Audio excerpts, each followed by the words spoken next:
इसी हवाले से मुस्लिम लीग नून के सीनियर रहनुमा डॉक्टर आसिफ करमानी हमारे साथ मौजूद हैं। डॉक्टर आसिफ 2008 से 2015 तक नवाज शरीफ के करीब पॉलिटिकल सेक्रेटरी के तौर पे फ़राइज़ अंजाम दिए। इन्होंने फिर 2015 से 2018 तक special assistant on political affairs भी रहे। डॉक्टर आसिफ करमानी सेनेटर, बहुत शुक्रिया आपका सहाफ़ी प्रोग्राम को वक्त देने का। सबसे पहले तो ये बताएं सर कि नून लीग की हुकूमत और पीपल्स पार्टी के वज़ीर बनने जा रहे हैं और ये कितने जल्दी हम इस ऐलान का एक्सपेक्ट कर रहे हैं? बिस्मिल्लाहिर्रहमानिर्रहीम। शुक्रिया मतीउल्लाह साहब। गुजारिश ये है कि आपने ठीक फरमाया कि ये आपस में जो इस वक्त बैठकें लग रही हैं, ये इसमें जो मामलात हैं जो नज़र आ रहा है उसमें जो ज़ाती पर्सनल गेन्स हैं या जो ज़ाती मफादात हैं उस पर मुझे लगता है कि ज़्यादा कोई तवज्जो दी जा रही है। नेशनल इंटरेस्ट जो है उस पर मेरा ख्याल है कि वो अभी भी हमारे मद्देनजर नहीं है, विच इज़ वेरी अनफॉर्चुनेट। या पीपल्स पार्टी पे इल्ज़ाम लगा रहे हैं या नून लीग पे?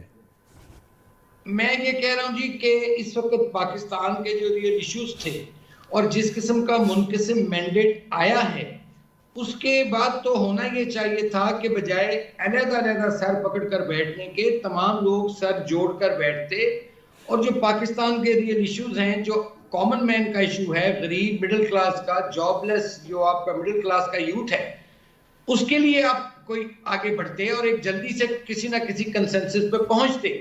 अब देखिए ना, आगे आईएमएफ वाले आ रहे हैं और क्या मैसेज जा रहा है वर्ल्ड को कि इनका अपना हाउस इन ऑर्डर नहीं है, ये लेने देने, ये मेरा ये तेरा, उस चक्कर में हम पड़े हुए हैं। मैं माफी से बड़े माजरत से अर्ज कर रहा हूँ। आप नून लीग की बात कर रहे हैं मैं समझता हूँ आपकी अपनी पार्टी जो है ज़ाती मफादात की तरफ तरजीह दे रही है, आप ये कह रहे हैं? मैं कह रहा हूँ जी कि इस वक्त जितनी भी पाकिस्तान में पॉलिटिक्स हुई है या हो रही है वो पावर पॉलिटिक्स है और जब पावर पॉलिटिक्स होती है तो उसमें फिर कौमी मफादात जो हैं वो पीछे चले जाते हैं और ज़ाती मफादात आगे आ जाते हैं। ऐसा होना नहीं चाहिए। क्यों इतना वक्त लिया जा रहा है? लोग जो उनसे हैं, अवाम का ये आलम है कि इलेक्शन हो गए, लोग एक बेहतरी की तवक्को कर रहे थे, लेकिन हमारी ये सूरत हाल है आज तमाम पाकिस्तान कि वो आसमान से गिरा और खजूर में अटका हुआ है।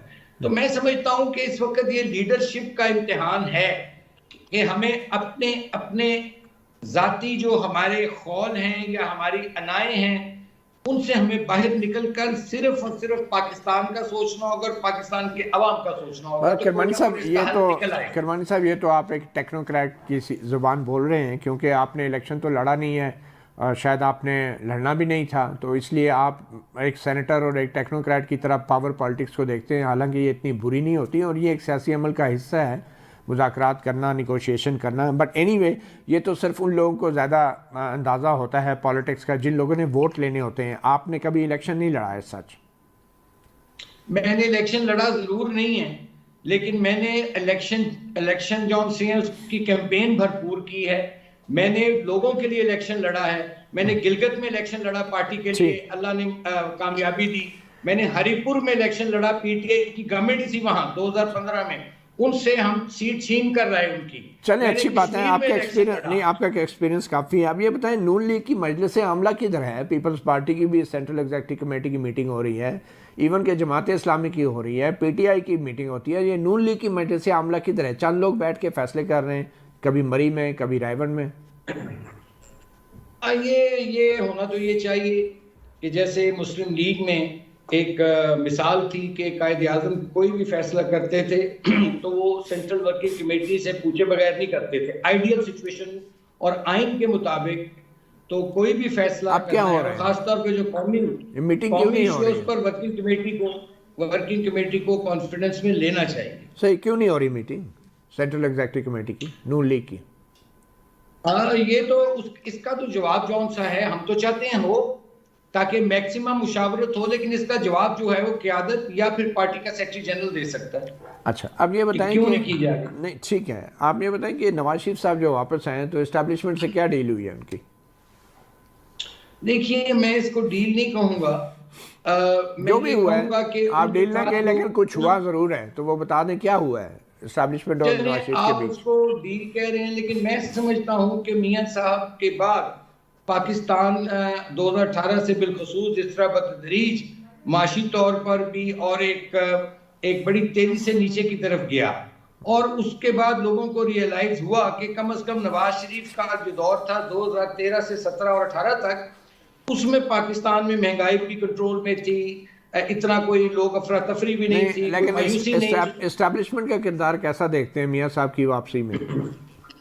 मस्बत था या क्या? मुझे ये बताइए, मुझे ये फरमाइए कि इस्टेब्लिशमेंट का किरदार कब नहीं आपने देखा पाकिस्तान? नहीं, यही पूछ रहा हूँ ना, मस्बत था, मनफी था, कैसा तो था? है नहीं। आपके ख्याल में मस्बत किरदार था आने में, वापस आने में, या क्या था? जाहिर है इस्टेब्लिशमेंट जो है वो चाहती है कि पाकिस्तान जो है उसकी मईशत मजबूत हो, और जो जियो पोलिटिकल सिचुएशन है यहाँ कोई ऐसी लीडरशिप होनी चाहिए, तजुर्बाकार लीडरशिप, जिसने पहले भी डिलीवर किया और अब भी करे। तो और अभी उसमें जाहिर है नवाज शरीफ साहब के अलावा इन इलेक्शन में एस्टैब्लिशमेंट का किरदार आप कैसा देखते हैं? ये जो अभी इलेक्शन हुए हैं और अभी हुकूमत ही नहीं मैं बन रही। समझता हूँ कि इलेक्शन तक की हद तक तो बिल्कुल ठीक था, मैंने भी वोट दिया जाके, कोई मुझे प्रॉब्लम नहीं हुई है। लेकिन अब इतनी देरी जो हो रही है, और जिस तरह जो जीता है वो भी सर पकड़े बैठा है, जो हारा है वो भी सर पकड़े इसमें बैठा कसूर है। इसमें तो कसूर किसका है? कसूर किसका है इसमें? मैं समझता हूँ कि बुनियादी तौर पर इसका कसूर है एक तो इलेक्शन कमीशन, जिसकी जिम्मेदारी थी इंश्योर करना transparent election, free and fair कराना, और दूसरा ये जो आपके मीसने बैठे हुए ना बड़े बन के, मुंह में घुंघियां डाल के, ये जो निगरान जिन्होंने फैसिलिटेट करना था, अच्छा। ये बुनियादी तौर पर इनकी जिम्मेदारी थी। और अगर इलेक्शन में कोई मामला हुआ है, जो कि देखिए ना, सिंध, बलोचिस्तान, केपी, वहां एहतजाज हो रहे हैं और लोग बाय एंड लार्ज इस इलेक्शन को तस्लीम नहीं कर रहे, और ये एक मुतनाज़िया इलेक्शन की बदकिस्मती से शक्ल इख्तियार ये किसके खिलाफ एहतजाज हो रहे हैं? देखिए मुख्तलिफ है। अच्छा। कुछ लोग कर रहे हैं इलेक्शन कमीशन के खिलाफ एहतजाज, कुछ लोग इस्टेब्लिशमेंट को समझते हैं कि जी ये शायद उनका भी इसमें कोई किरदार हो, तो एक डिफरेंट वेरी कर रहे हैं ये फ्रॉम प्रोविंस टू प्रोविंस।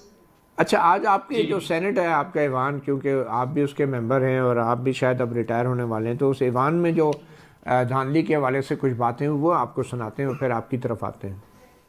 ये जो इलेक्शन 8 फरवरी को हुआ है, धांधली की जितनी भी किस्में हैं वो हमने इस इलेक्शन में देखी। इलेक्शन कमीशन ऑफ पाकिस्तान अपनी दस्तूरी जिम्मेदारी पूरी न करने पर माफी मांगे, चीफ इलेक्शन कमिश्नर मुस्तफी हो, उसके खिलाफ कॉन्स्टिट्यूशन के आर्टिकल 6 के तहत कार्रवाई की जाए। ऐसी धांधली ज़दा इंतखाबात के नतीजे में क्या मुल्क में सियासी इस्तेकाम आएगा?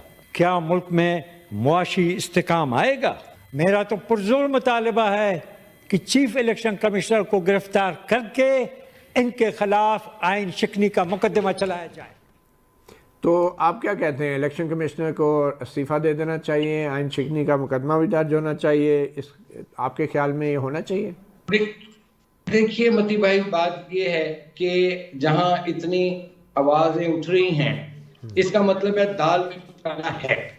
अब वो कैसे उसको, असल मसला है कि इस वक्त क्राइसिस है जो बनगली में पाकिस्तान आ गया है, उसको इससे बाहर निकालना है। और इसका बेस्ट हल ये है कि जो ये चीफ इलेक्शन कमिश्नर, जैसे मैंने पहले अर्ज किया, कि उनकी टोटली जिम्मेदारी और निगरान हुकूमतों की, चूंकि इनके दौर में इनके नाक के नीचे हुआ है जो कुछ भी हुआ है। अच्छा। और इनको चाहिए या तो आकर सारा उसको बताएं, एक्सप्लेन करें, और इस तरह वो खामोश बैठे हैं, एक प्रेस रिलीज कभी जारी कर दी, कभी कुछ ट्वीट कर दिया, इस तरह मामला हल नहीं होते। तो आप इस्तीफा दे देना चाहिए? आप कहते हैं इस्तीफा दे देना चाहिए? नहीं, मैं इस्तीफा नहीं कह रहा, लेकिन इसकी छानबीन जरूर होनी चाहिए अगर कहीं गड़बड़ हुई है। दूसरी, बावजूद इसके कि नून लीग को इस इलेक्शन में काफ़ी हद तक फ़ायदा हुआ है, फिर भी आप कहते हैं ये दाल में कुछ काला है?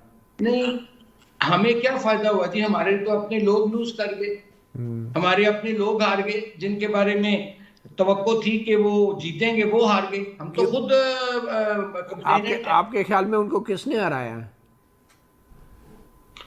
देखिए जी, कुछ तो एक जो थे ना, कुछ लोगों में इस वक्त एक जो फैक्टर था जो हमने इग्नोर किया, जिससे हमने अपने आप को डिस्कनेक्ट रखा, कि जो पढ़ा लिखा मिडिल क्लास का जो यूथ था, उसने इस इलेक्शन में फर्क डाला है, और खवातीन खुसूसन। ठीक, इसका मतलब ये है जो इलेक्शन तो लोग फेयर हुए ना, election- फेयर इलेक्शन तो वोटरों ने हराया ना, अगर हराया आपके लोगों को, किसी और ने तो नहीं हराया। आप कह सकते हैं कि जो ये स्प्लिट मैंडेट आया है, ये अवाम की तरफ से, मैं तो समझता हूं कि एक सजा है, और मनी पॉलिटिक्स जो थी, ठीक जो है। पैसे की सियासत वो है, हर उसके इलेक्शन में खिलाफ होती है लोगों ने करमानी वोट साहब, किया है। मनी पॉलिटिक्स हर इलेक्शन में होती है। ये बताएं, जनरल बाजवा के थोड़ा सा दौर की तरफ चले जाते हैं, उनकी एक्सटेंशन कैसे हुई थी वो ज़रा क्विकली बता दें। आप तो बड़े एनी शायद हैं बड़ी बातों के।